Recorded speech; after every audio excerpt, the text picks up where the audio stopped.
सभी को सादर जय जिनेन्द्र। मैं विनीता सुराना आज आपका स्वागत एवं अभिनंदन करती हूँ आज के हमारे मुमुक्षु वार्तालाप विद मुमुक्षु स्पेशल सेशन में। आज के हमारे मुमुक्षु भाई हैं मुमुक्षु नमन जी पोकरना। मुमुक्षु नमन जी कुकनूर से है, जो कोपल के नजदीक यानी कर्नाटका में आता है कुकनूर, वहां से है। और मुमुक्षु के पारिवारिक परिचय बताना चाहूंगी। आपकी मम्मी का नाम है श्रीमती प्रीति जी पोकरना एवं पापा का नाम है श्रीमान सुमित जी पोकरना। ज्यादा समय न लेते हुए हम सीधा मुमुक्षु से वार्तालाप करना शुरू करेंगे। तो मुमुक्षु की वैसे नमन जी की आयुष्य है 16 वर्ष। जिस उम्र में बच्चे अपने लाइफ में करियर में आगे बढ़ना चाहते हैं, उस उम्र में आज आप संयम मार्ग पर आगे बढ़ रहे हैं। तो नमन जी, आपका तहे दिल से स्वागत एवं अभिनंदन। नमन जी, मेरा पहला प्रश्न ये है कि वैसे तो ये प्रश्न हम लोगों के लिए है, जो शादी करते हैं उन लोगों के लिए होना चाहिए कि आपने शादी क्यों की, पर फिर भी ऑडियंस के भीतर में ये जिज्ञासा होती है कि आप दीक्षा क्यों ले रहे हैं। ठीक है, तो दीक्षा लेने की भावना क्यों बनी आपके भीतर में? बिना गाड़ी के ब्रेक नहीं रहे, गाड़ी रहती है तो ब्रेक लगना चाहिए ना, ब्रेक रहना चाहिए ना। यदि लाइफ में आए तो विवेक रहना चाहिए। दीक्षा ही ऐसी एक चीज है कि लाइफ टाइम विवेक संपन्न रहते हैं। ऐसे सांसारिक शादी में विवेक ज्यादातर नहीं रहता है। गुरुदेव फरमाते हैं कि गाड़ी रहे तो जब ब्रेक रहता है गाड़ी रहती है, जब तक विवेक रहता है तब तक दीक्षा रहती है। यानी विवेक संपन्न दीक्षा होना वही ठीक रहती है। मैं विवेक के लिए दीक्षा ले रहा हूँ, कर्म खपाने के लिए दीक्षा।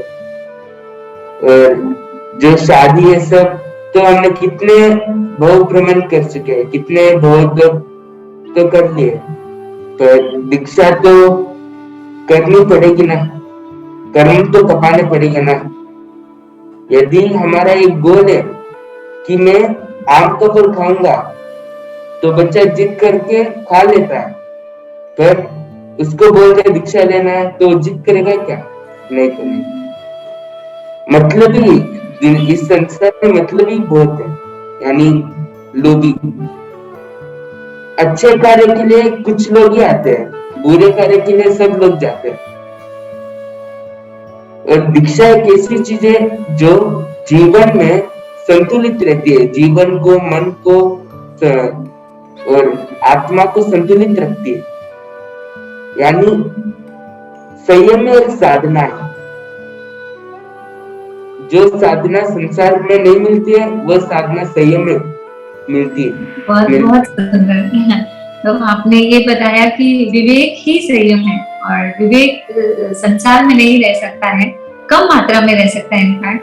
तो प्रॉपर विवेक और अच्छा विवेक तो संयम में ही रह सकता है, इसीलिए आप दीक्षा लेना चाहते हैं। बहुत ही अच्छी बात बताई आपने। जैसे ना उम्र में, जब छोटी उम्र के लोग जब दीक्षा लेते हैं तो बहुत ज्यादा एक ऐसे, मतलब जनरली टीनेजर्स में रहता है कि ये करना है मुझे, ये करियर बनाना है, सीए करना है, अब्रॉड जाना है स्टडीज के लिए, ऐसे एम्बिशन होता है सभी के भीतर में।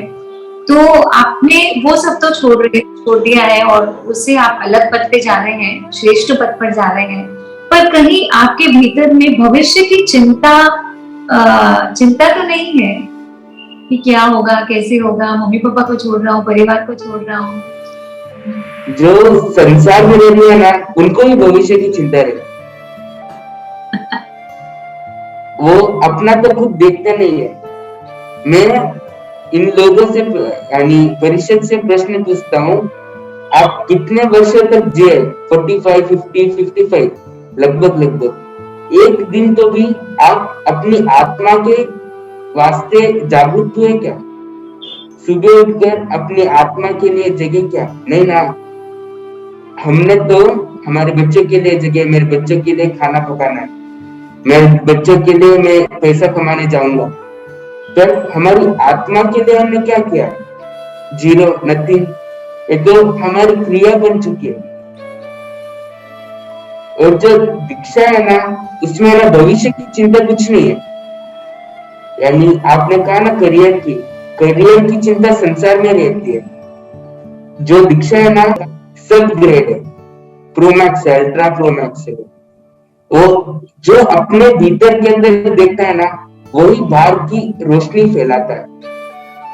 अपने भीतर के प्रकाश को जो जान लेता है, परम श्रद्धेय युग पुरुष श्री आचार्य भगवान अपने अंदर कितने गहरीले स्वभावी है, दिखते इतने अच्छे कोमल से, मन करता है इनको छू लूं उस समय में, पर वो अंदर से कितने गंभीर स्वभावी है।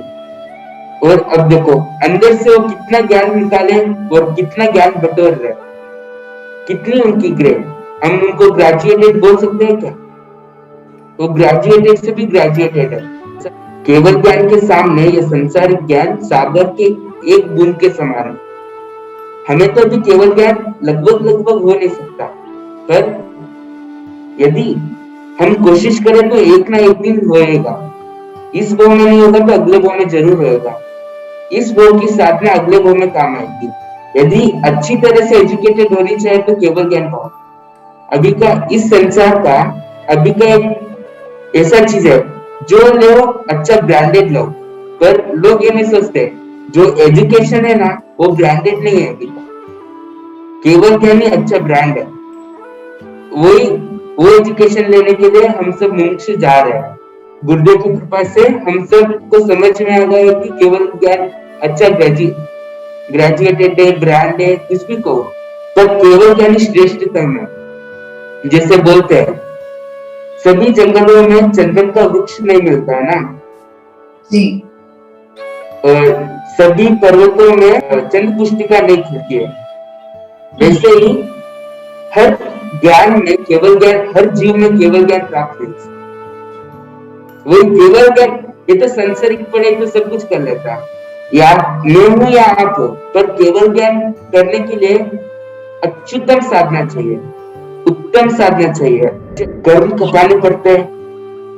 अच्छा अभी तो कितना मेहनत कर लो, पुरुषार्थ कर लो, तो केवल ज्ञान के सामने हम जीरो ही है।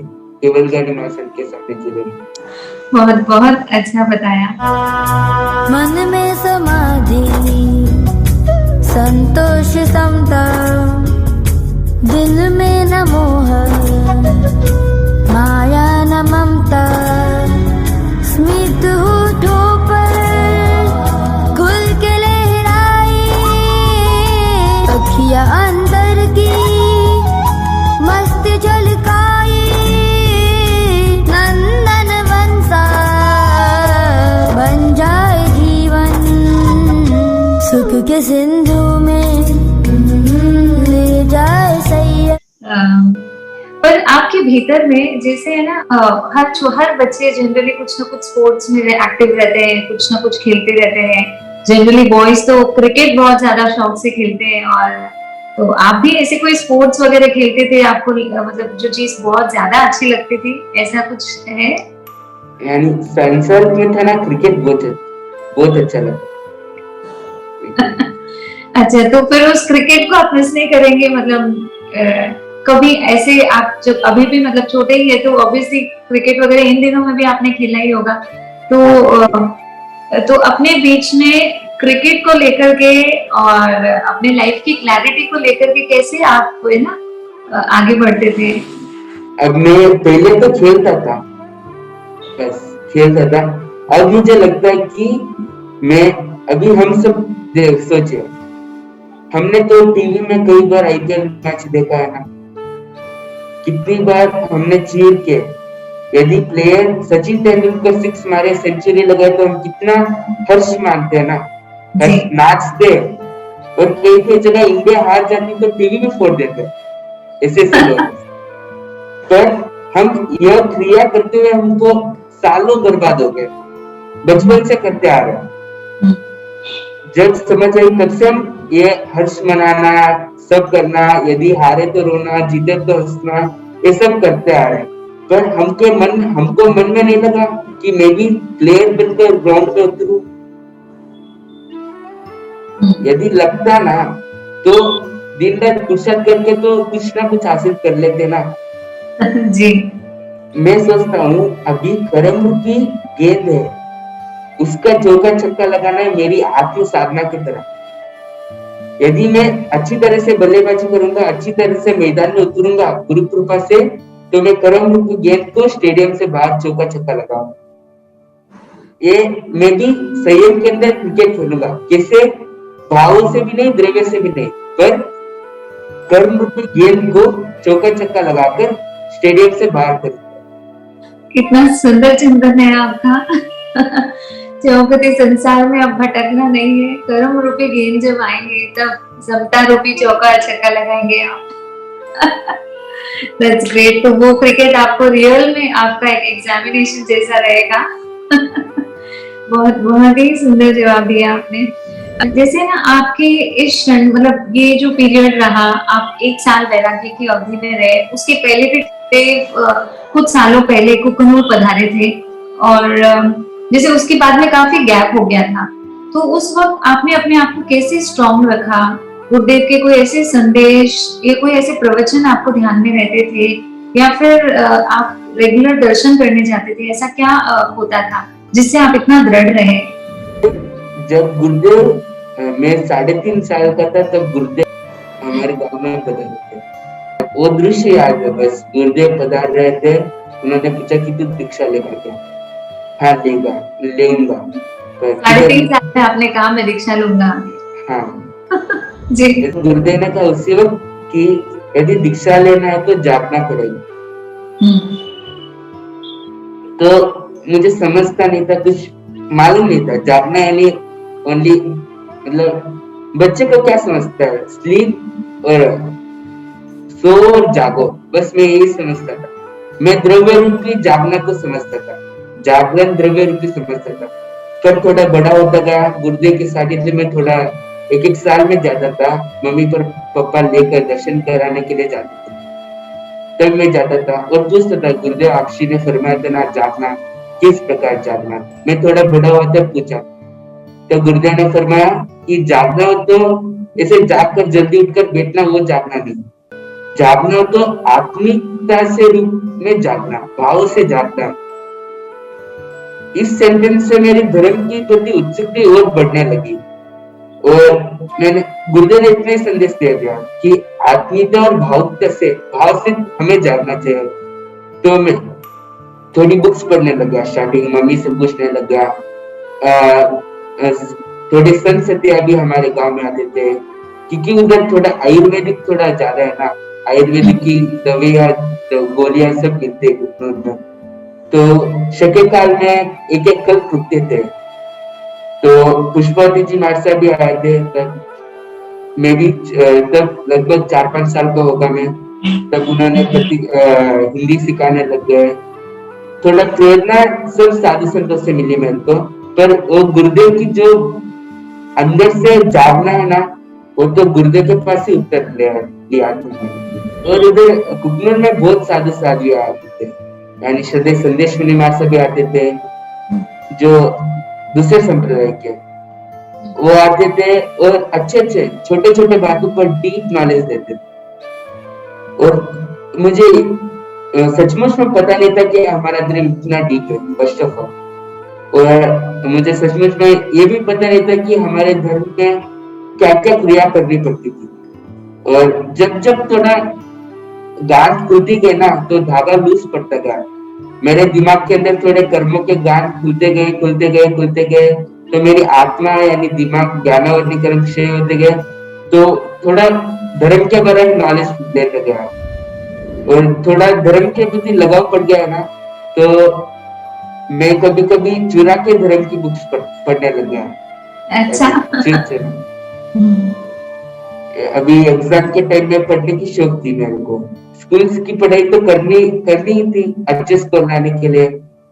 7th 8th 9th में मैंने, यानी मैं तो ऊपर ही पढ़ता था ज्यादातर एकांत जगह में, तो मेरे बैग में 2-3 ठोकड़े के बुक, 2-3 अच्छे खाने के बुक सालक से लेकर आ जाता था, और बुक्स के साथ पढ़ लेता था।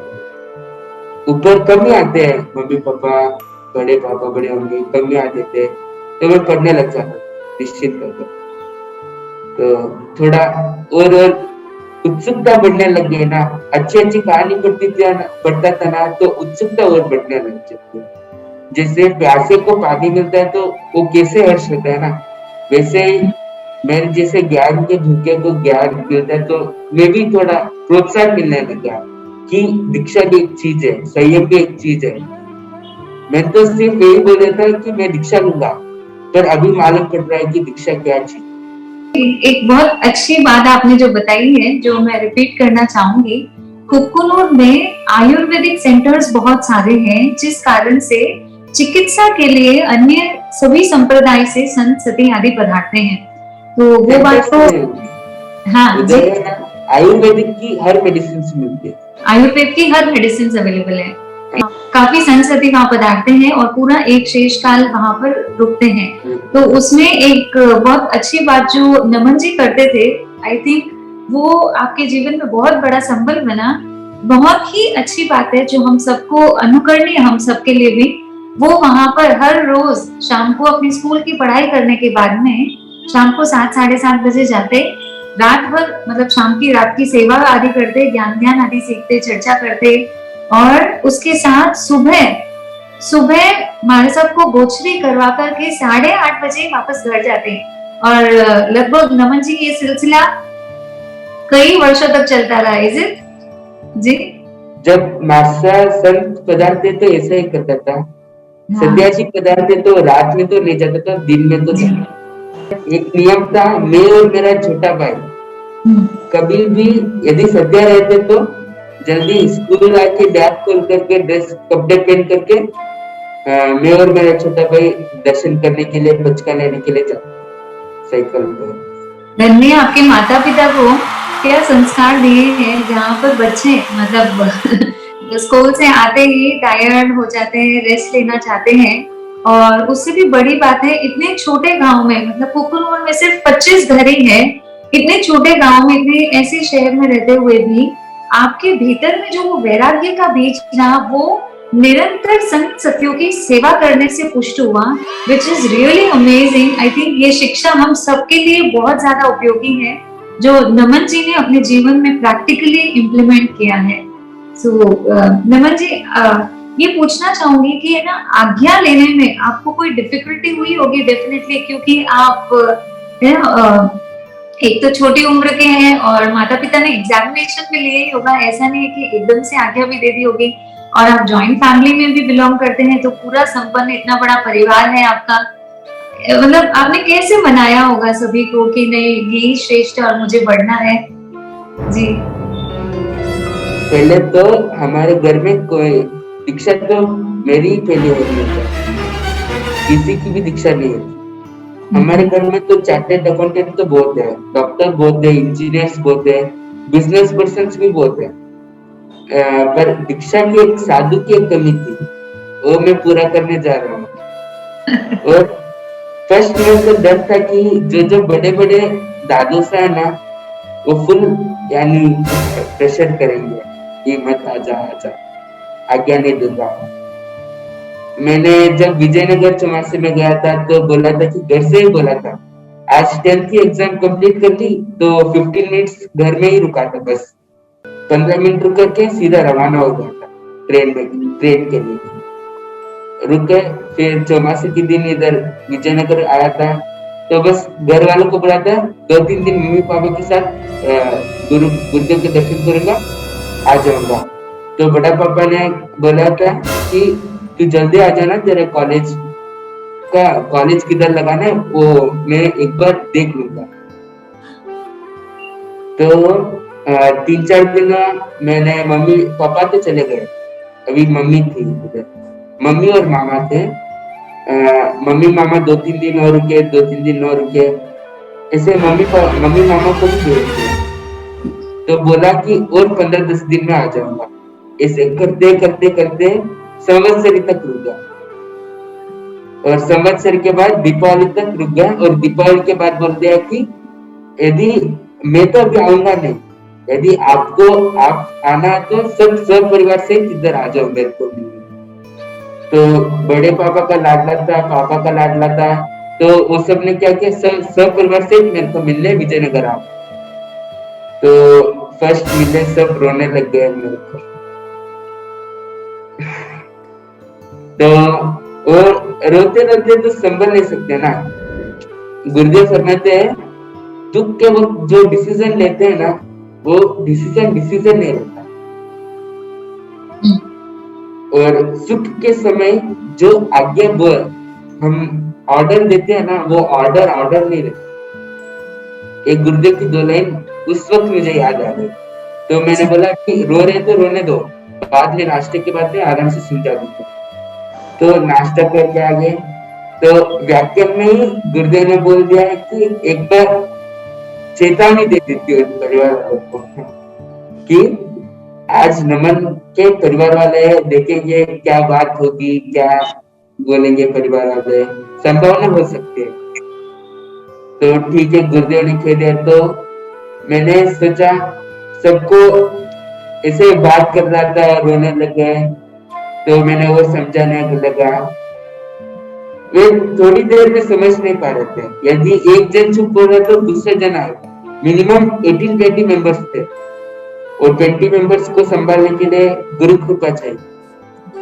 गुरु कृपा से सब कुछ अच्छा हो गया।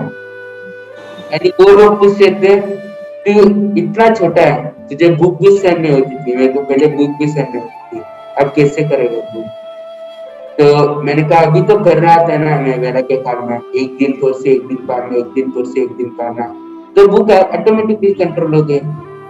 तो वो जो आंसर क्वेश्चंस कैसे तेरे पूछते थे ना वैसे अच्छी तरह से जवाब देने लग गया। तो वो ऑटोमेटिकली 1 आवर में थोड़ा समझ गया, यानी मान लिया कि तू लेगा दीक्षा तो पक्का है, पर अभी दूंगा 10 फरवरी को दूंगा देना वो नामुमकिन था। पर खाना खा के आ गए, और सब और कुटुंब में बेंगलुरु में कोप्पल में परिवार है ना कोकरना, मेरे थोड़ी दादू साहब बेंगलुरु में भी रहते हैं, कोप्पल में भी रहते हैं, तो उनसे फोन लगा कर पूछा है, थोड़ी बात चली उनमें भी, और बात चली, वो बोले तू पहले कुटुंब रह जा, फिर डिसाइड करेंगे, फिर ऑफिस जाना आज्ञा पत्र के लिए। मैंने कहा फरवरी 10 को दीक्षा देनी है तो देनी, आना जाना ऑफिस आना ये तो होगा नहीं। तो अभी छतरपुर दूसरा परिवार आया तो इधर से करके ऑफिस चला आ जाऊंगा मैं, मना ही नहीं है। थोड़ा उनको भी मोबाइल में संपर्क किया, थोड़ी बात करी तो थोड़ा ठीक कहा।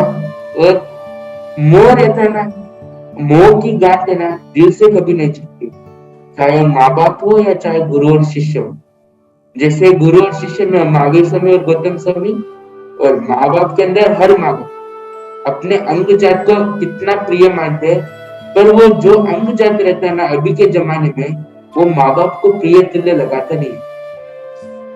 अभी तो कुछ और ही, अभी बोले नेचर ही ऐसा है या खानपान ऐसी हो गई, जैसे खानपान देते ना वैसे हमारी बुद्धि होने लग जाती है। कैसे हम खानपान खाते हैं वैसा मन उतना ही खराब होने लग जाता है। और थोड़ी आज्ञा पत्र में भी थोड़ी कठिनाई तो ऐसा नहीं, थोड़ा समझाना पड़ा। तो उन्होंने ठान लिया था कि एक दिन पहले ट्रेन में आ रहे थे ना, तो नमन यदि आज्ञा पत्र पूछेगा तो यदि तुम लोग एक तरफ होंगे, मैं अकेला, यानी मेरी बुआ बोले थे मैं अकेली आज्ञा पत्र नहीं दूंगी, मैं अकेली उसके कान पकड़ कर हुक्म लेकर आऊंगी। अच्छा।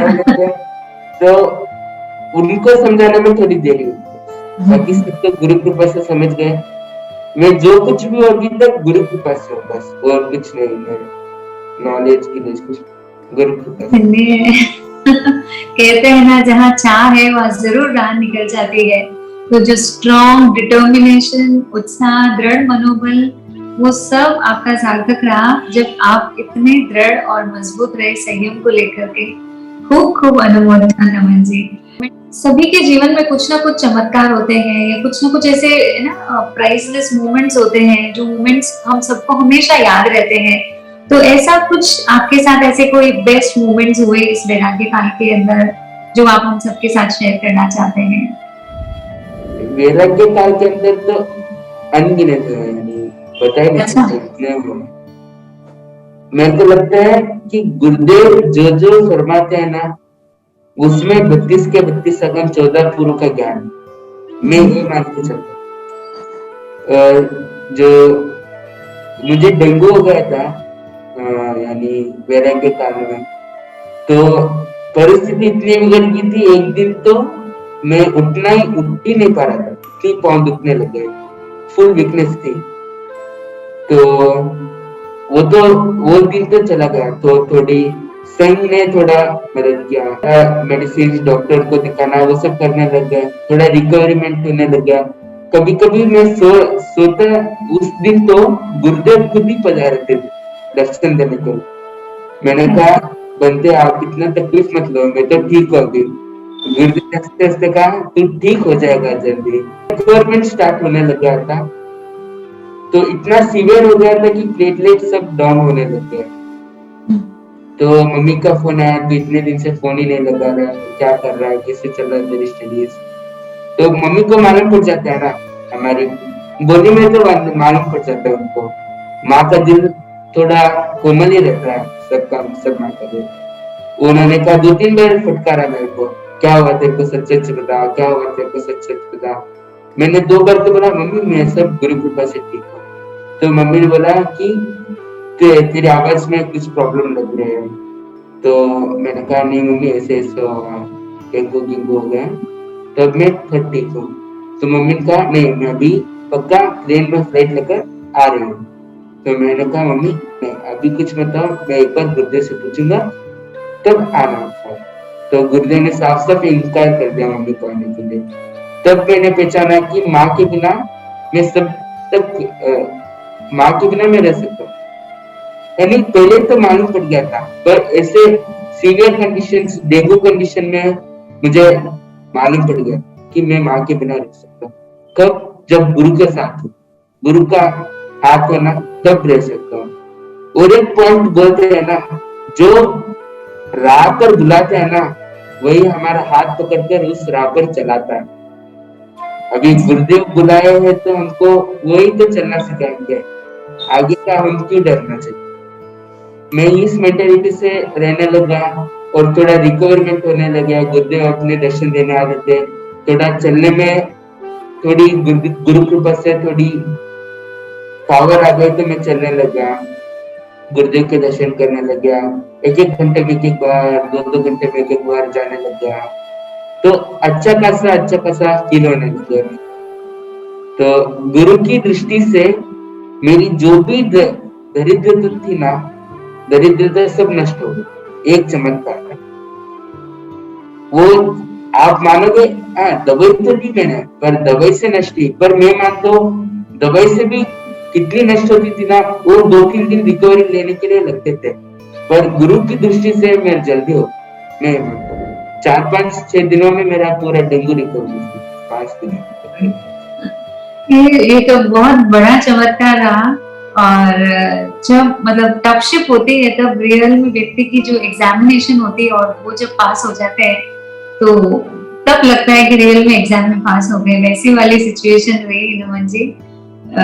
It's so great. और कितनी दृढ़ता और कितना समर्पण और कितनी भक्ति आपके जीवन में झलक रही है गुरुदेव के प्रति, जो हम सब देख सकते हैं। अंत में नमन जी मैं चाहती हूँ हमारे सारे दर्शकों के लिए आप कुछ एक प्यारा सा संदेश अपनी तरफ से जरूर दें, ताकि उसको हम अपने जीवन में उतार सके, अपने जीवन को और बेहतर बना सके। जो संदेश है ना सबके लिए। अभी हमारे शरीर के अंदर 3.5 करोड़ रोम है, हमारा रोम रो रहा है। मैं एक दृष्टिकोण से बता रहा हूँ, ये कुछ लिखा हुआ नहीं है, पर एक दृष्टिकोण से बता रहा हूँ। हमारा शरीर के अंदर एक रोम भी रो रहा है। किसके लिए? धर्म के लिए। यदि आपके सामने एक व्यक्ति आकर रोने लग जाए तो आप उसका दुख देकर आपके अंदर भी आंखें के अंदर आंसू आ जाएंगे ना। यदि आप सोचे उस समय में नहीं, आप 3.5 करोड़ व्यक्ति से गिर गए और वो 3.5 करोड़ व्यक्ति रोने लगे, तो आप उस स्थिति में आप कैसे करोगे बताओ? आप रोने लग जाओगे ना। यस। तो ऐसे ही सोचिए, 3.5 करोड़ व्यक्ति यानी हमारे शरीर के 3.5 करोड़ रोग, मैं यानी मेरी आत्मा, 3.5 करोड़ रोग मेरी आत्मा के सराउंडिंग है। और 3.5 करोड़ रोग क्यों रो रहे हैं? यानी वो धर्म के लिए तरस रहे।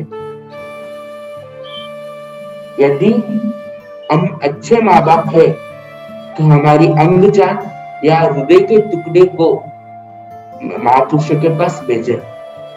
मैं ये नहीं कहना चाहता हूँ कि अभी लोगों की दृष्टि अलग रहती है, महापुरुष है और साधु संत दीक्षा ही दे देना ऐसे भी बोलते हैं, पर दीक्षा के लिए भी नहीं है, पर संसार के अंदर विनय भाव भी रहना चाहिए, विवेक भाव, चंचल भाव नहीं रहना चाहिए, छल कपट नहीं रहना चाहिए, क्रोधी नहीं रहना चाहिए। ये सब हमको पता है, पर ये सब वाक्य है ना, क्रोधी नहीं रहना चाहिए, प्रमादी नहीं रहना चाहिए, 32 अगों में भी लिखा है ना। हम जब तक जानकार नहीं होंगे तब तक हम कैसे बोलेंगे?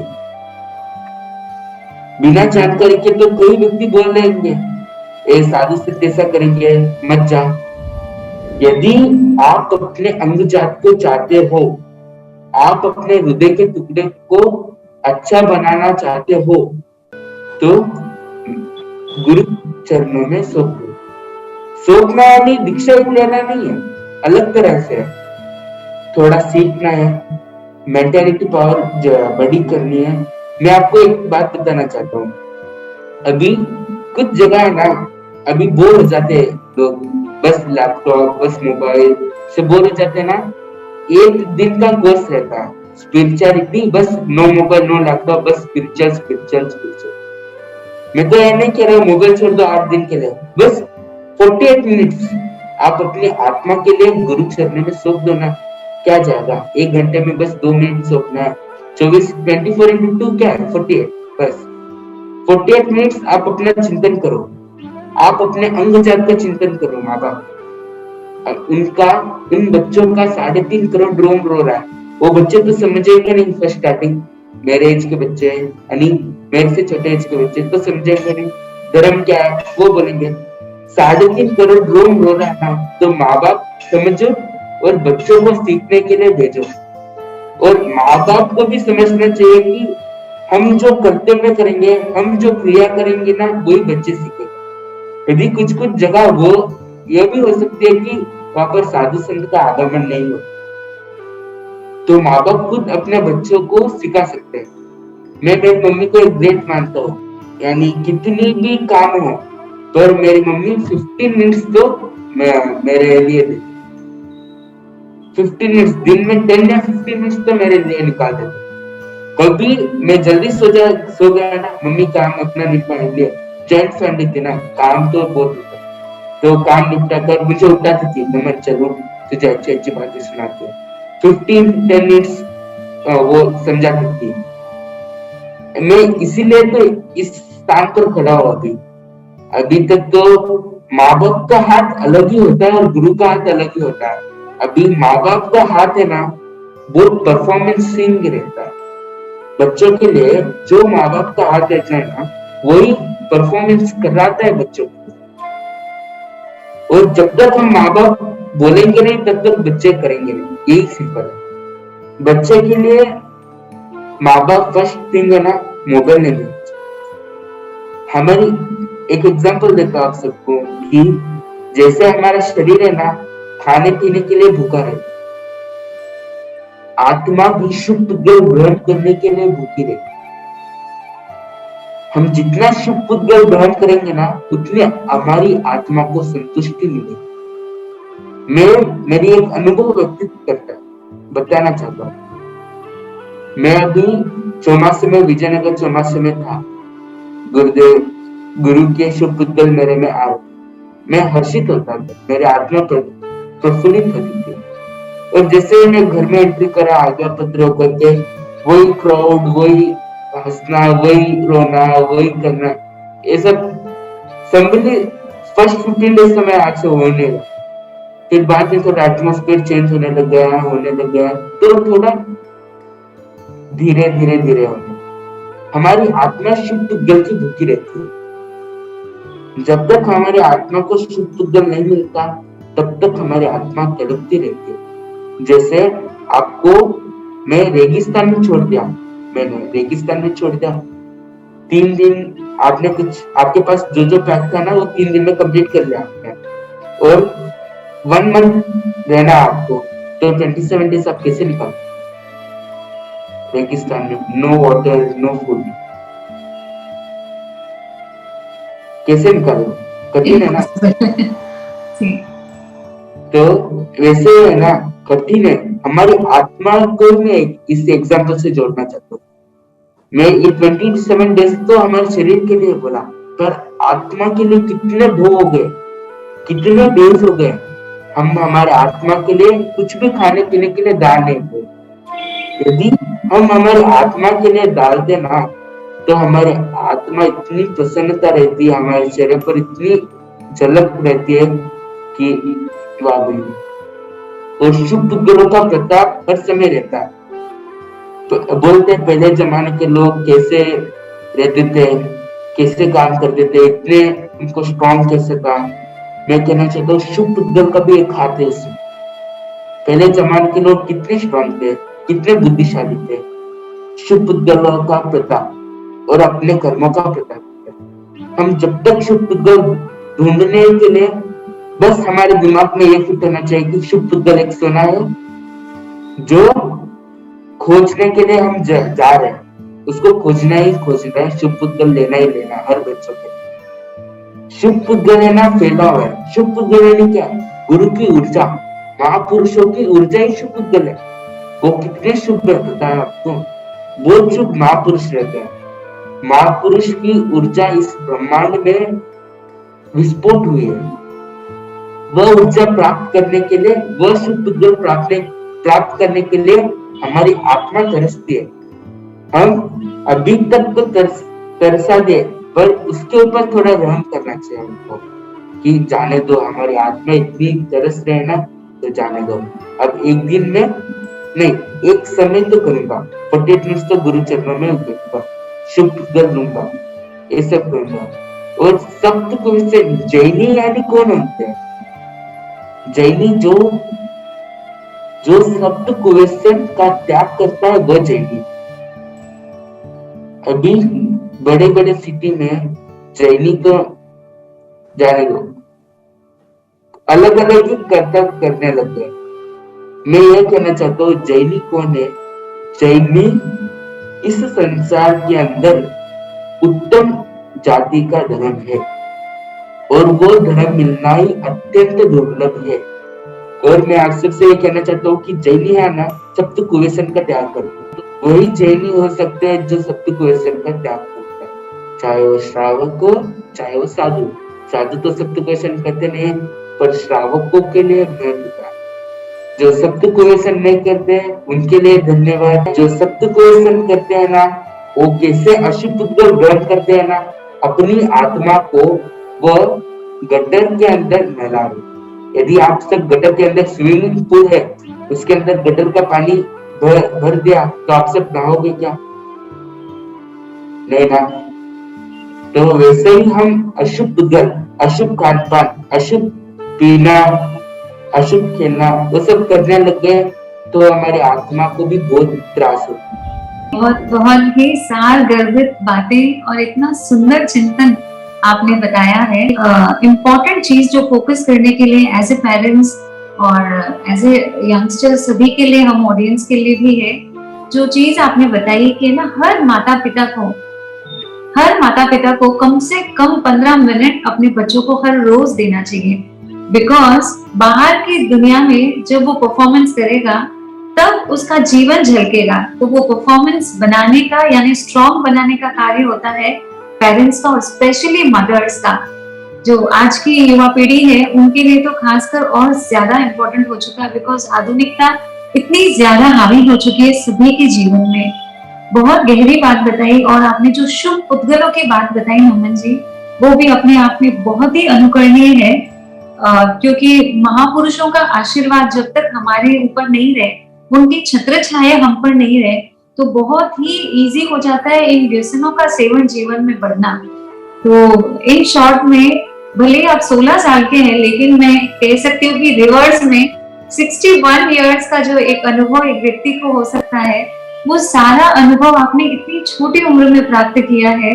और हम सब की ये तरफ तो से मैंने पूरी कुछ किया ही नहीं, ये जो सब कुछ है गुरु कृपा से। जी मैंने कुछ एकदम बोला ही नहीं, सब गुरु कृपा की प्रेरणा। एग्जैक्टली वही वो शुभ पुद्गलों का परिणमन आपके जीवन में हो चुका है, जो आपके मुखारबिंद से अभी झलक रहा है।